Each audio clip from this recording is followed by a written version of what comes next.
Love this podcast? Support it and sponsor today. Simply head to ozcastnetwork.com for details. It's The In Show, Australia's only show dedicated to innovation from Adelaide, Australia and across the globe. Hello again, it's Troy Sincock and David Grice, and this show is all about the incredible ideas and the people behind them happening right in front of our very eyes. Yeah, I love what we're learning, Troy. I really feel like this is just opening up my horizons personally. The exciting thing that we're finding out about entrepreneurs and entrepreneurship is the people behind some of these incredible concepts are people just like you and me. We've spoken to people who have been PE teachers, that have been real estate agents, who have changed their lives through coming up with an incredible innovation. And, I love that notion of, a regular simple step that you can make every single day brings massive change across a period of time in your life. And then how you apply that into a business is just something that, blows my mind every time we talk to these guys. Yeah, this show continues just to serve as inspiration for those of us who have had great ideas along the lines and just not pursued them. It really is as simple as you realising that it can be done and you don't have to do it all yourself. This week we're talking to Kirk Drage, the founder of a fantastic company that's investing in people. And we're also going to hear from Nicole Henderson from a new company called Playt. And she's actually developed an app and a platform that takes away the pain of getting the right ingredients for your favourite recipes. And Claire's got more news, including a story about the UK's future plans for petrol-fueled vehicles. It's The In Show. It's all about innovation. You can check us out at theinshow.online, Facebook and Twitter. Now, for some inspiration, here's Lord Mayor of Adelaide, Martin Haese, with his thoughts on leadership. I think 9/10 of leadership is communication. And in many ways, maybe that hasn't changed. I think communication is extremely important to leadership of organisations, community groups, even cities. It's how you communicate where the city's going, what that opportunity looks like for everybody. It answers the what's in it for me factor for everybody. I think that's really important. Because reinvention for reinvention's sake can be a bit hollow. People aren't got to follow you. And you've got to have a sense of purpose. And I think that's, we're kind of in an era where we used to talk about vision statements, but I think it's now we're talking about what's our purpose. What's our purpose as an organisation? What's our purpose as a city? What's our purpose as a community? What's our purpose as a main street, as a startup, whatever it could be? And I think having that higher purpose, because people often, talk about the relationship between purpose and, financial rewards. I think financial rewards follow. I don't think they lead. In many ways, I don't think they should lead. I think you need to have something even more compelling than the financial reward. If you're just doing it for the money, I think that also can actually be a bit hollow. So in order to really engage people, you've got to have a great deal of authenticity and you've got to have a purpose. The In Show, in the news with Claire Murphy. Well, I've got some pretty startling stories this week. Scientists have created a new wound-healing medical glue with the help of an unlikely hero, a snail. Researchers have been inspired by the animal's durable mucus and have developed their own versions that are flexible, tough, and can be used to patch up wounds.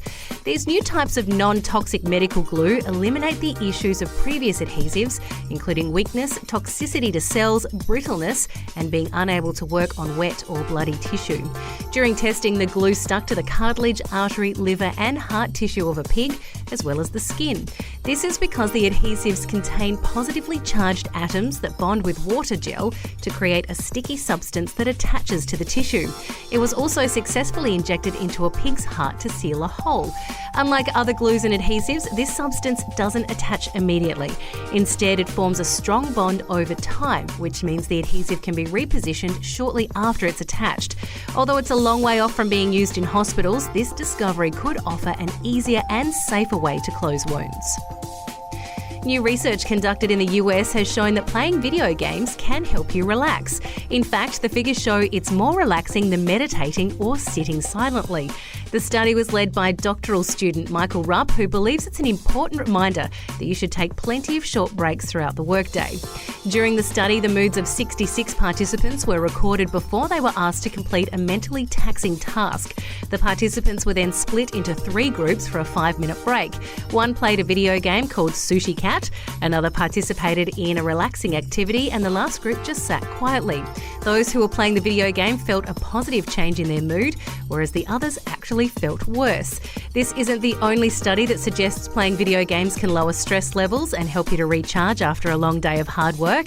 In 2014, research printed in the International Journal of Human Computer Studies found that action and first-person shooting games helped people relax the most. So, I guess now we don't have to feel too guilty about using our work breaks to level up. In the UK, the government announced it will ban all new diesel and petrol vehicles from 2040 in a bid to tackle air pollution. They've also revealed other plans which include changing the layouts of roads and encouraging people to use public transport. While air pollution levels have been falling in the country, the amount of nitrogen oxide in the air regularly reaches unsafe levels. In fact, the Royal College of Physicians believe air pollution is linked to around 40,000 premature deaths a year in the UK. But it isn't just the UK who's announced they'll be phasing out diesel and petrol cars. President Emmanuel Macron recently declared that France would too from 2040. This means that both countries will be making the switch to electric cars. Experts have predicted that by the mid-2020s, electric cars will be more popular and cheaper than petrol or diesel ones. Some even say that petrol and diesel cars simply won't exist by 2040. I wonder if Australia will follow in the footsteps of the UK and France and turn to electric cars. And that's what's in news this week.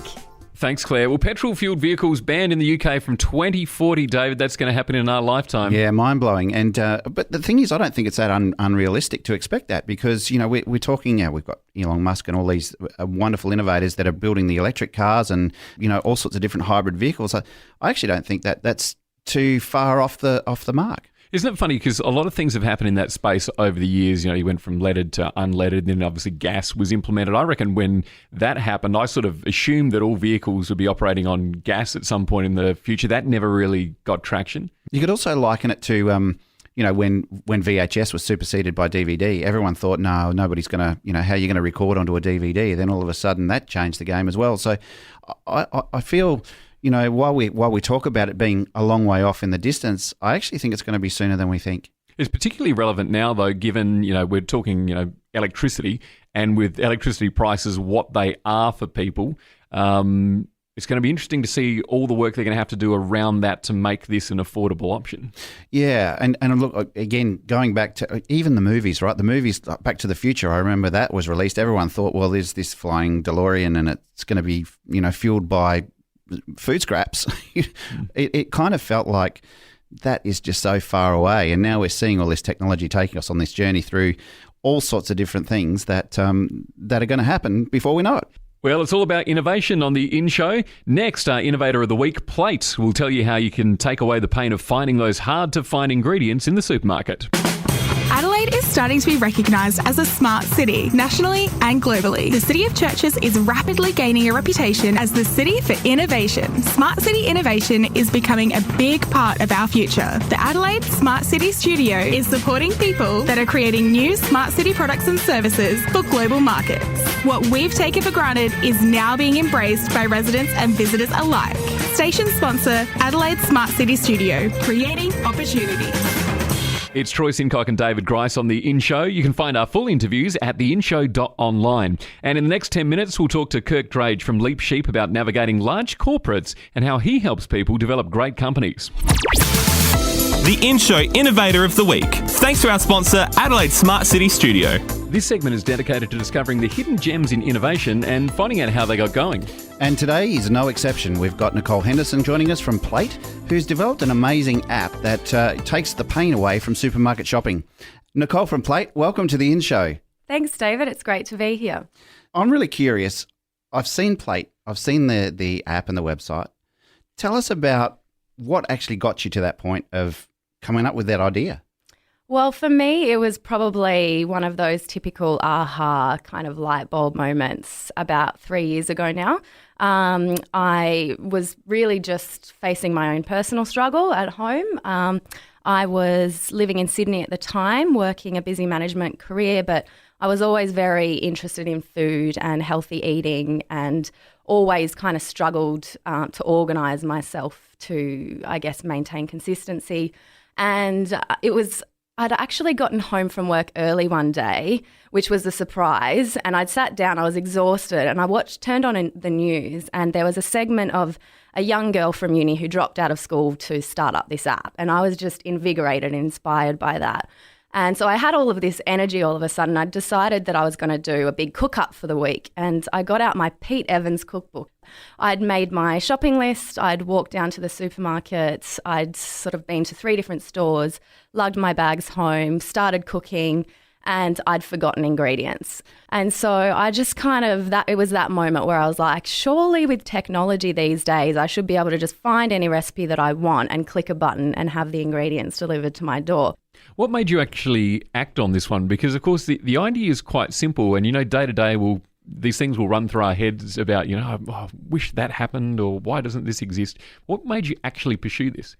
It was kind of a combination of things for me. So I was actually in a relationship with someone long distance who lived in Adelaide, and he wasn't able to move to Sydney, and it just got me thinking, well, what do I want to do with my life? And I was at the time looking at sort of senior management positions and thinking about climbing the corporate ladder, and I realised I didn't have a degree, but I was lucky to be where I was, and maybe I should kind of start thinking about what I was doing. And I just had this idea that I really wanted to pursue. So I started looking at opportunities in Adelaide, and I looked at University of Adelaide, and they did an innovation and entrepreneurship degree, because I was just like, I don't know anyone that can help me with this idea. I don't know what to do with it. So I thought, you know what, if I can get that degree done in 2 years, I'm ticking a couple of boxes. Whether the idea actually happens or not, at least I've got a degree and I can go back to my job.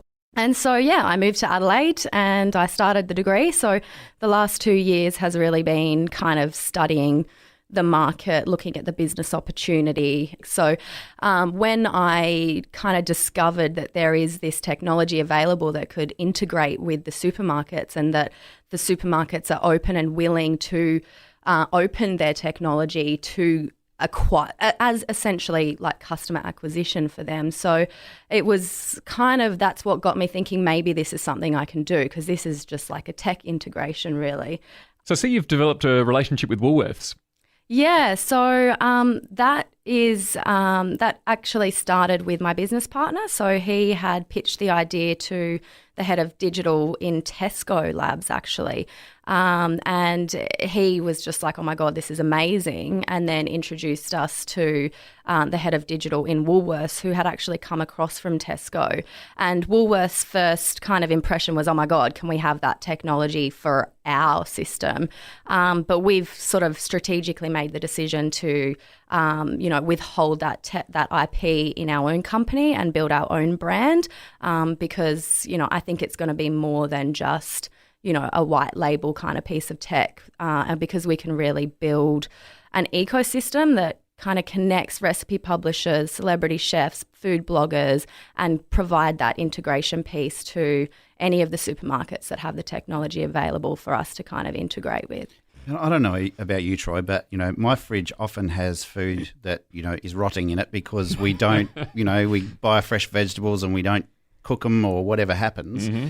Surely what you're suggesting with Playt, Nicole, is going to assist in the the waste side as well. Yeah, absolutely. Not probably in the same way that HelloFresh and some of those meal boxes do, because they all come pre-prepared pre-proportioned with the right ingredients. But we hope to use pretty smart technology where you can actually search based on things like ingredients, or, if you're ordering a recipe that may have excess ingredients, because obviously it's whatever Woolworths can provide, you're going to have excess ingredients. So if we can kind of recommend recipes that might complement what you're already purchasing, stuff that's pretty simple stuff that we can do in the sort of short term to try and, I guess, tackle that problem. There's going to be lots of creative things that we can do with the technology to kind of, not only increase basket size, but also make it more efficient for the consumer as well. So a relationship with Woolworths, where else is Playt at right now? We are about to launch. So we're still very early stage. So we're still I've submitted my first order actually last weekend, and I had my Woolies delivery on Saturday, and we're doing a bit of an office dinner party to celebrate on Monday. So we've done another order, which is really cool. And we're going out to really our early adopter network that we've got and asking them to kind of test the tech. We are fully automating the process to match an ingredient to a product in the supermarket. So there is going to be a period where we're really building the smarts into the system to make that search and matching process better. It's hope it'll probably be ready in the next couple of months for more of a commercial kind of release to the public. Nicole, fascinating story. It's so good to hear how you began this and the need that you're serving with it. And one last question for you. What's in for you right now? I think being kind of consumed in the food space and everything that I've been doing, machine learning and AI is definitely going to play a huge role in the technology that we're building. The ability to understand the consumer, what they need, what they've purchased, what they want, being able to predict what they might need in the future, matching recipes, all of that sort of stuff is stuff that machine learning can actually do automatically over time as we build up data. But I think also the space to watch is definitely IoT. Having, barcodes on food that kind of reorder things automatically from your fridge when you're getting low or when things are out of date, that's going to be very interesting. And just learning even about the local kind of space industry that South Australia has as well is really interesting, and some of the companies that are looking at launching, nano satellites to facilitate, and the scalability, I guess, of IoT systems is going to be very interesting in the next probably 5 years, I would imagine. Fantastic. Nicole Henderson from Playt, we love your idea and thanks so much for joining us on The In Show. Thanks so much. It's great to be here. Thank you. It's The In Show. It's all about innovation, and we'll hear from our influencer next, Kirk Drage from Leap Sheep, about navigating large corporates and how he helps people develop great companies. Adelaide is starting to be recognised as a smart city, nationally and globally. The City of Churches is rapidly gaining a reputation as the city for innovation. Smart city innovation is becoming a big part of our future. The Adelaide Smart City Studio is supporting people that are creating new smart city products and services for global markets. What we've taken for granted is now being embraced by residents and visitors alike. Station sponsor, Adelaide Smart City Studio, creating opportunities. It's The In Show with Troy and David. It's all about innovation. And shortly, Claire returns with the networking events, the meetups and info sessions you can check out this week. The In Show with this week's influencer. This segment's all about those influential minds disrupting industries and spearheading innovation. We're joined by Kirk Drage from Leap Sheep. It's a fantastic company that are investing in people, and these are the people who build great companies. Welcome to The In Show, Kirk. Excited. Tell us about your career. Now, I know you've worked in Silicon Valley and worked with some major corporates. I'm really interested to find out how that all happened for you. I think like a lot of great stories, by accident is probably the short answer. I think I owe a lot to my sort of life journey here in Adelaide. I grew up here in Adelaide. My folks were born here in Adelaide. So I'm not sure how many generation citizen I am, but I've got a small family and I guess a long history here. My dad was an automotive engineer. And that sort of, I guess, shaped a lot of my sort of childhood experiences and learning. So hanging around with him at manufacturing facilities, and he was heavily involved in the automotive and racing industry. So I got to hang around racetracks and pit lanes and see that whole experience from creating and designing and then trying to perform on the racetrack and in business. And I spent a lot of my summer job time during high school working at the factory. So that really gave me an insight into business, and I guess set me up for my entire career. Actually, I was working in a laboratory. I had visions of wanting to move into a scientific career, maybe as a metallurgist or a mining engineer or something like that. I was sort of deeply fascinated by science as a kid. Some things unraveled along the way. Just got curious and found that computers could be used for other things apart from video games. So tell us about Leap Sheep, how did it come about, and what do you do? So Leap Sheep came about, I guess, as part of my return to Adelaide. Mm-hmm. So I'd spent more than 10 years living outside of Adelaide. I left mainly for career reasons, so decided to move back to spend some time with the family, and I think that was one of the best decisions I've made. But when you come back to Adelaide and you've had international career and international exposure, and especially as I had a corporate career, and I think a reasonably successful one, having been a regional manager in a large Fortune 500, looking for the kind of jobs that would sort of get me motivated, inspired. after that, and then also having spent some time in Silicon Valley running startups and also investing in startups, I thought the best thing to do was start another startup. So that's kind of how LeapSheep came about. I mean, going back to the corporate thing, there must have been some amazing challenges that you would have faced as an employee of one of those top companies. So is there anything you share with us about, that kind of... Yeah, a ton of things. I mean, in those big environments, you just learn so much about corporate culture. You learned how to manage people, how to manage global issues, managing people across time zone, managing customers across time zones, working with different cultures, and working with a very fast-growing company is another great thing that I would recommend for anyone to do, because it's these growing companies that are putting on staff, they're getting investments, and you're learning so many new things on the job because they are growing. Was there any sort of integral learning from that experience that you really find yourself applying now with what you're doing? Wow. I think a lot of that just it becomes part of you as you sort of develop. Having spent sort of 10 years plus at one organisation, there's just a lot of things that rub off on you that you don't realise. And I think some of the things that I'm doing now, particularly with LeapSheep, as we're teaching other people how to build companies, you realise things that you picked up that you didn't even realise that you picked up. And I think that's one of the great things about being in a corporate is you have so many specialist functions surrounding you. So marketing teams that know how to launch products, and you have legal teams that know how to craft great quality contracts, and you have HR teams that know how to do performance management. And you're doing all this, particularly with a large global company like Microsoft. They're doing it at the top of the game globally. So you're constantly interacting with people that are the top of their game. And when you come back and you interact with other companies that perhaps haven't been exposed to that, you really notice the gap. And you're saying, well, I can actually add a lot of value here. Maybe I never ran something like remuneration planning. I never ran that at Microsoft, but I was involved in projects that were doing that kind of thing. So suddenly you realise you've been exposed to all these things that a lot of people have just never had the luxury of seeing. So you're involved with the Smart City Studio here in Adelaide. That's right. Tell us how that all came about. Adelaide City Council and the state government and the studio is an initiative between both the state government and the Adelaide City Council, doing so much to promote entrepreneurship. I think as a community we realise that the economy is changing, and that a big part of creating new jobs is creating not just new jobs but new kinds of jobs. And to do that, entrepreneurship is a key ingredient in that.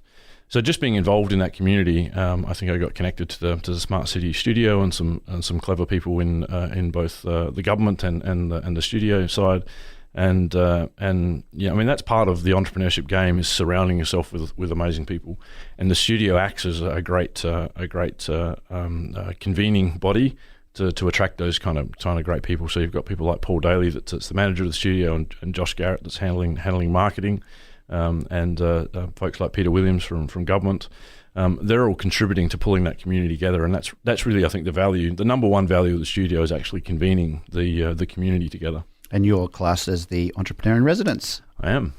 Fantastic. Very fortunate for that role as well, because it's so exciting to interact with so many cool people in the city that are doing amazing things. Definitely. And what does that actually mean, Kirk, being the entrepreneur in residence? Is that just hoping that whatever you've learnt rubs off on everyone else? Well, certainly, it's a bit of that. I think beyond that, though, there's a couple of things that we're really trying to achieve. One is provide real community building. So there's a lot of great entrepreneurship initiatives here in Adelaide, and I think since I've been back, which is just a bit more than 2 years now, I've really noticed that that's kind of amped up. So everyone seems to be jumping on this entrepreneurship bandwagon, which is only a good thing. As part of the role that I think I'm trying to play as entrepreneur in residence is help to connect some of those community groups together. So not just being another community, but actually connect the different communities together. And we're also trying to really focus on startup entrepreneurs. But what's different with startup entrepreneurship is you don't know your business model, and you have to figure that out as you're going. And so the kind of advice and guidance and metrics and things that you need to be able to survive that journey is very, very different. And you're looking for help from people that have done that before and people that have got that kind of experience. And the studio's been putting on a pile or a myriad of different events this year. What's next in that space for you? Yes, that's right. We've been putting on several events, and we've really got two streams to that. So the first stream is really all about thinking aspirationally. How can we take a more global perspective by looking at what's going on in the rest of the world? And then we've got a second stream of events that we're doing, which is really all about capacity building. What are the kinds of skills and knowledge that you need to build one of these startup companies? And so the next event is on user experience, or UX as we call it. Which is a critical skill set for new economy businesses, because as the economy transitions from the old economy, which was much more product-centric, where we'd build products and sell those products, and once we've sold that product to that customer, we'd move on to the next customer and sell that product to another customer. In the new economy, we're much more likely to be renting outcomes through services. So it's the classic kind of, use an Uber rather than buy a car kind of scenario. And as soon as you start building and selling services, you care much more about the consumption of those services. It's not just enough to make a sale. You're basically making a sale every month or every time you're making a transaction. So you have to put a lot more care into the experience that the user has. And as a consequence, from a product management function and a design function, the team has to think about the customer experience. So user experience is a real key part to making these new economy products and services successful. Thanks so much for sharing your story with us. I'm just inspired every time I meet you and I speak with you. And I'd really love to know what you're seeing as in right now. What's in? Wow, there's so much that's in right now because the economy is changing so fast. If you look at the transportation space, if you want to call it mobility as a service, obviously the whole autonomous vehicle thing is huge, and the entire automotive industry is transitioning from petrol-driven engines to electric platforms. And at the same time, you've got another big trend, which is moving to autonomous platforms. So you've got these two massive trends moving at the same time, and that's meaning in shifts of business models. So you're seeing, the Ubers of the world, and there's lots of Uber-type things, and not just for cars, for other kinds of transportation. So we're seeing, bicycle sharing platforms and other kinds of things. And even on top of that, you've got drone platforms. So you've got these aerial autonomous taxis that are now being worked on by multiple different companies, Airbus and I think Uber's even in that space. You've got Ehung in China, Volocopter in Germany. So this whole transportation space is just a huge, huge area. Well, it's been great to chat to you today on the In Show. Kirk Drage from Leap Sheep, thanks for joining us. Pleasure. It's all about innovation on The In Show. You can check us out on Facebook, Twitter, and hear our interviews in full at theinshow.online. What's in Adelaide, in Australia, and innovation? Here's a few highlights of what's on this week. This afternoon, Business Seminars Australia is hosting Successfully Managing People, What Every Manager Needs to Know. This workshop is designed for new through to experienced team leaders and managers.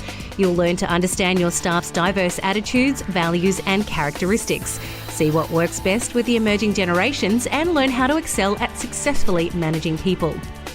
On Tuesday, the Eastside Business Enterprise Centre's Wonder Women of Adelaide business launch puts a spotlight on business women who will share what it took for them to achieve their goals. Be inspired and learn from entrepreneurial women with a can-do attitude and hear firsthand their experiences. This one's held at the Alma from 11:45. Have you heard of blockchain technology, cryptocurrency, digital garage, data-driven insights, media disruption, social media minefield, or the fourth industrial revolution? Regional Development Australia's Barossa branch has organised one of the largest smart technology conferences in 2017 this Thursday to help you and your business understand and utilise these smart technology tools. Head to barossa.org.au for more. And the Adelaide Small Business Connections Meetup Group is holding a casual pitch night at Mr Good Bar on Thursday night from 6. So if you're currently running a small business and want to increase your leads, casual pitch nights are a great opportunity to gain exposure to other professional and potentially increase business through referrals. And remember, before you head to your next event, download the Phoner app, find people easier and market yourself better, all using station sponsor Phoner on your mobile. Thanks, Claire. And if you've got an event you'd like us to highlight, you can drop us a line at theinshow.online. Next week on The In Show. Nick Condon, Executive Director of Innovation and Commercialisation at Business SA, will talk about how they're playing a part in South Australian small business. And we're also delving into the world of holograms with the team from Voxon Photonics. And as usual, Claire will be bringing us news from around the world and highlighting all the cool events going on. And make sure you check out the inshow.online. There you can listen to the podcast, find out more about this week's guests, and perhaps even share an innovation that you're working on. Well, that just about wraps us up for this week, Troy. We'll catch you next Monday for more innovation on The In Show.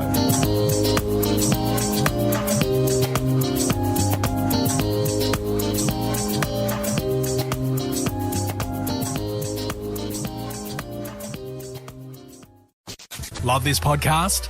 Support it and sponsor today. Simply head to AuscastNetwork.com for details.